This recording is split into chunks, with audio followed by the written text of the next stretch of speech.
Welcome to the Rethink Leadership podcast, available on all platforms including YouTube if you prefer to watch.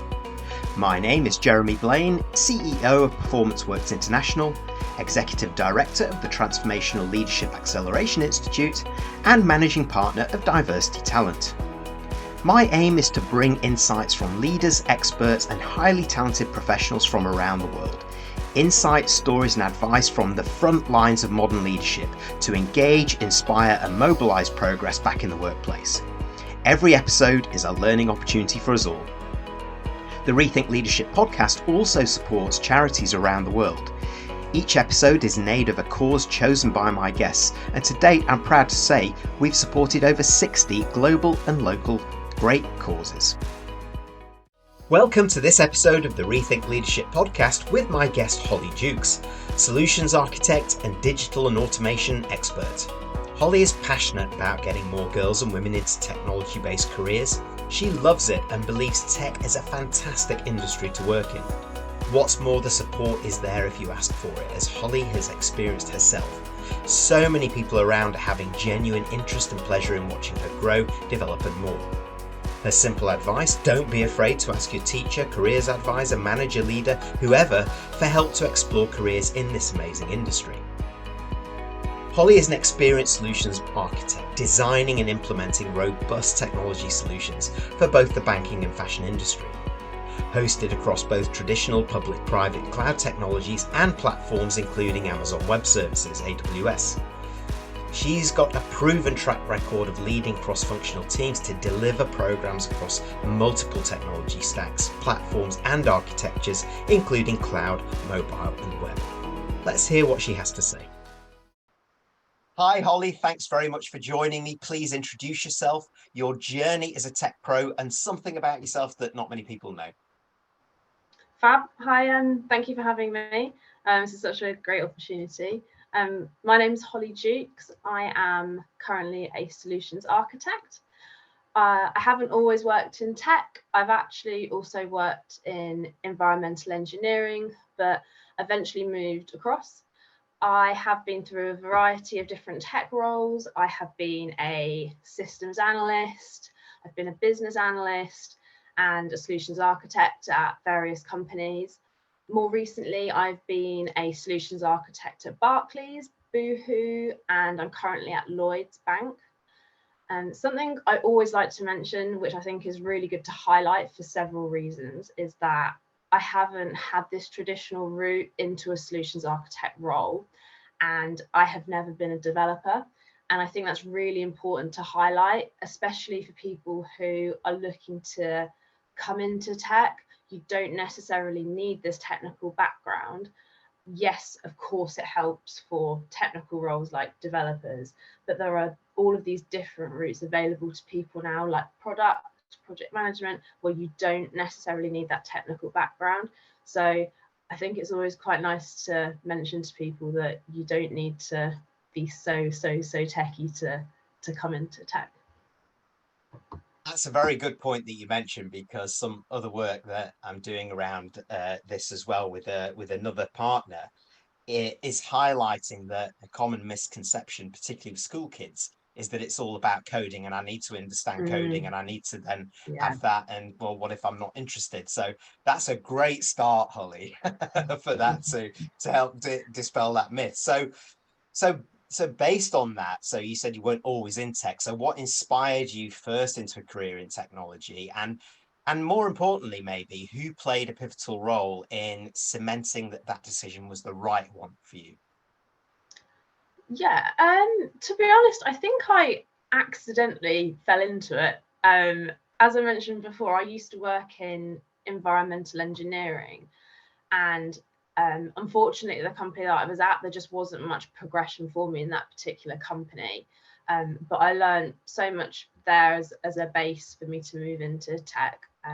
So when I stepped out of that engineering space, I interviewed for a role that was more business focused. So it was as a systems analyst. And at the time, I thought that role would provide me with this really good base for something maybe more project management focused, or just give me the opportunity to be able to reassess where I wanted to be a few years down the line. So that role actually turned out to be more technically focused than I had originally assumed, which, to be honest, for me was really great. I have a degree in maths, so I'm very methodical, very logical, technically wired. So having that technical element to the role turned out to be really aligned for me, and I really enjoyed transitioning over to that. I was also really lucky at the time to have an incredibly supportive line manager, Lee Burstow, who very much prepped me for the real world of technology without me realizing it at the time. I think when I look back at it now, I remember him saying multiple times, I know I will have done a good job as your manager when your CV looks nice and you get a great job after this one. And that is exactly what he did for me. He put me on some really good courses to develop me technically and personally. And he pointed me in the right direction for some really good qualifications too. Those were ultimately the things that led me to being offered a role later on at Barclays as a solution architect. In my interview, they were saying, you've got these really good qualifications and I can see that you've done these courses. They were the things that made me shine. And it was because I'd been supported and I'd had this great line management. And when that happened, when I went to Barclays, it suddenly, for me, made me realise that, yes, I am in the right industry. This is the area where I can still be technical and I can also exercise a very social element to this role, which is essentially me in a nutshell. I'm very lucky to work in a sector that aligns very much to me as a person, and I am also incredibly lucky to have had the support I have had too. That's interesting for me because, of course, working in the industry too, there is such a strong voice now for gender equality in tech to attract young girls into a career in digital business and technology at all levels, of course. And there isn't always that strong voice of allyship to advocacy, let's say, in supporting that gender balance when we're talking about some male leaders and managers. And was it Lee, did you say? Yeah. Yeah, so Lee sounds like he was a real champion of that and didn't just use those words. So what has been your experience broader than Lee? And who are the men and the women, of course, who you'd highlight as having walked that talk and the difference that that makes? Yeah, so obviously tech is a very male dominated industry, and there has been tons recently on supporting gender balance, which is great. I'm very lucky, like I said, to have had some very good line managers, all of whom have been male. They have all given me amazing support within my role. They have all developed me technically. They have all opened doors to different opportunities for me. And these have all led to my progression to continue my career in tech. I really don't think I would be in my role now if it wasn't for the support that I've received from my line managers. Yes, obviously I have put in hard work to be where I am, but there's been people who have been key to my career progression, and I think that's what that needs to be pointed out. And that's not just me, obviously, that's so many other people as well. And they have shaped my career for me, and I'm so thankful for them. Like I mentioned, Lee, huge advocate for developing people, both men and women in his team. Everyone was put on the same courses, and some were put on ones that were more in line with their role, but everyone had their development tailored to them as an individual. My current line manager at Lloyd's, Andy Everett, he is brilliant. I've never felt so welcomed into a team in my life. Very similar to Lee. Despite working in Andy's team now, he always promotes being aware of good opportunities outside of his team. I admire that so much, that I'm still being pushed to better myself with other opportunities when working for someone. And I've seen him not just do it with myself, but other female colleagues within the bank. And because of that, he will always be someone that I turn to for advice. Well, it's so refreshing to hear somebody's come into a career in tech and is talking so positively about this, about those that have helped. And we connected with each other because I spotted a post of yours on LinkedIn, and it's one of those unusual posts that caught my eye because you were calling out some women in tech who were doing too much male bashing, as you called it. Can you explain that and what you wanted to change? Yeah, absolutely. I think most male colleagues are very supportive. I appreciate that tech is a very male dominated industry, and we should be promoting diverse, inclusive workspace. So if we are forcing female agenda to such a degree that alienates male colleagues, that isn't helping the problem. Why on earth would we want to alienate our strongest allies? That's probably the question that I'd ask them. Well, we don't need to go into that in depth, but I thought that was I thought that was really great to see out there, is that there are a lot of men out there, there are a lot of women out there who are supportive of women in business and women in leadership, women in tech, but also in some ways just don't see the gender lens there. It's like we're in favor of talent. That's it, and Absolutely. that's a great place to be, I would think. Mm-hmm. And it's a great place to be if we are to inspire young girls into considering digital business and technology careers for the future. And from your experience, what would you say to them in terms of the expectations around upsides and positives of a career like that? And what are the enablers and skill sets that they can adopt to accelerate that success? So tech is a great sector to work in for so many different reasons. That push for STEM and women to get into tech um, is there. It's very present, and women in tech are wanted. That's a real drive. You will be supported if that is something you're interested in and you think it aligns to you. People will support you. There are programs to do so. There are apprenticeship schemes, but just generally, the industry is very supportive of it, and you will not be alienated. You will be looked after. It's a very exciting space to work in. It's generally very fast paced. What you're working on makes a difference in people's lives daily. Everyone uses tech now. It's a very interesting space to work in. And like we said before, there are many different pathways. You don't need to be a developer. There is a route for product which is picking up now. There's business analysis, there's project management, there's test, UX, DevOps, solution architecture. There's so many routes to explore, and they're not all technically focused. And that for me is such a key thing, because it's something that I personally think makes me stand out as a solutions architect. I have very good interpersonal skills. I can communicate well with both tech and business, which allows me to build really strong relationships.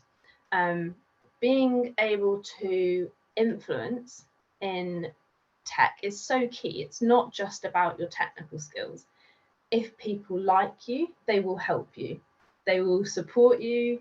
They will teach you. So why on earth would you not want to use that to your advantage? I went on a course, I think it's about 4 years ago now, called Dale Carnegie Effective Communications and Human Relations, with a wonderful coach called Trina Tolman. It was a course that Lee Burster had put me on, and where I learned a huge amount about the power of communication, influence, enthusiasm, and some of the principles that we looked at there sound so basic, but are so powerful. So, for example, being genuinely interested in what someone has to say. We as humans don't listen to understand, we listen to respond. And just little things like that make you so much more interesting and being able to influence people more. We looked at things like being a good listener. And probably the easiest one for me, everyone was obviously different with what they found worked, but communicating in a friendly way. All very small things that sound so simple but make such a huge difference when communicating and influencing. That course honestly helped me so in so many ways, professionally and personally, specifically around relationships at work. Building those strong relationships are so key, and I think that only brings positives to people. So it sounds like the secret of success in digital business and tech is the human touch, Holly. I think so. I think it's so key. I think it really is really helpful. It's only helped me. I don't think probably the key thing for me to say from that is that it hasn't hindered me at all. So why would you not be nice to people? Of course, it hasn't hit you. These are the power skills that we need. It's okay to have hard skills. We call these soft skills, and it's crazy, isn't it? There's nothing soft about these skills. If you think about Lee, Andrew, the other people that you've mentioned, it's not necessarily their capability. It's how they are in their interpersonal skills with you, how they listen, how they question, how they influence, how they communicate, all of those things. Or am I being unfair? Is that right? Oh, absolutely, yeah, 100%. Yeah, well, this is it, and we are in the age, as we are told, of human-centered leadership, and it's so important now because employees have more power of choice now than they ever had, and prospective employees too. So leaders, managers, career functions like technology and digital business need to attract people, and you do that on a human level. Yes, absolutely. You want to excite them into the role, but you want to show that humanity as much as anything else. 100%. Yeah, completely agree. Well, moving because we've talked about actually a lot of the things that the people that have influenced you and the things that have really played well, those skill sets that you talked about there. So with that in mind, Holly, what have been your proudest achievements in the tech space? And if I be a bit unfair here and fast forward to 2025, what will success look like for you in a couple of years? Well, I mean, like I've said, I've been incredibly lucky. I've been put on some very exciting projects at work, and a lot of these have been to do with modernizing architecture. Some of them have been with some really big clients like Amazon, and they've been really great to work on, and I've learned a lot along the way. I've been felt very proud of working on those. I think that one of my main goals whilst working in tech has been to be more technical, because I haven't come from that technical background. I've put a lot of work in my outside of my day job to become certified in areas like AWS, and that's something that again has taken a lot of time out of my personal life to make sure I've done that, to make sure I'm on par with what everyone else is doing. So yeah, definitely very proud of myself for that. Probably like leaning back to those interpersonal skills. I think one of my proudest achievements is how I have connected with people in the tech space. There's such an array of different types of people in tech, and I think it's a skill to be able to communicate with those different types of people, like devs v leaders v program managers, I've fostered some relationships with some absolutely amazing people in the tech space, and I know that's down to the work I've put into developing those interpersonal skills. Yes, I'm a very sociable person and I love meeting new people, but I've had to work very hard and put myself into some very uncomfortable situations to interact with those people and gain those better relationships with them. I think being able to keep progressing with those kind of skills technically and socially is something I want to keep doing over the next few years, and I hope maybe by, like you say, maybe 2025 further on, I eventually would love to get into some sort of leadership role within tech. I think it really aligns to me as a person, and such an exciting space to be in. So yeah, that would be brilliant. I've just got a funny feeling that you're going to get there. I really have, having listened to you today, and it's really inspiring for others who are starting their career in tech, whether they're male or female. But of course, one of the big gaps that we've got is attracting not just the broad diversity lens into careers into digital business and technology, but particularly young girls to think about that a little bit earlier. So what would be your key messages to them to reinforce from what we talked about today to encourage them to consider a career like this? Okay, yeah. So like tech is a male dominated industry, but you can thrive in it. And there are so many people out there who will support you and they want to support you. You just need to go and look for them and ask for that support. People are there and they're very ready, and there are lovely people who work in tech and they just want to help everybody. And secondly, technical skills, yes, very, very key to a career in tech in certain roles. But those interpersonal skills of respect, being a good listener, being enthusiastic about what you want to do sounds so basic, but they are so key to growing relationships at work and influencing people to progress your career as well. Yeah, that's good advice, and it's advice that's attractive for people that potentially have been put off from a career in technology because of whatever preconceptions that they have, which it's really refreshing to hear your story and the inspirations and the true skill sets that make the difference, that give you the edge there. So thank you so much for joining me, Holly. I'm sure many tuning in will want to get in touch with you, continue the discussion, connect. How do they do that? Thank you for having me, firstly. I've been a great opportunity.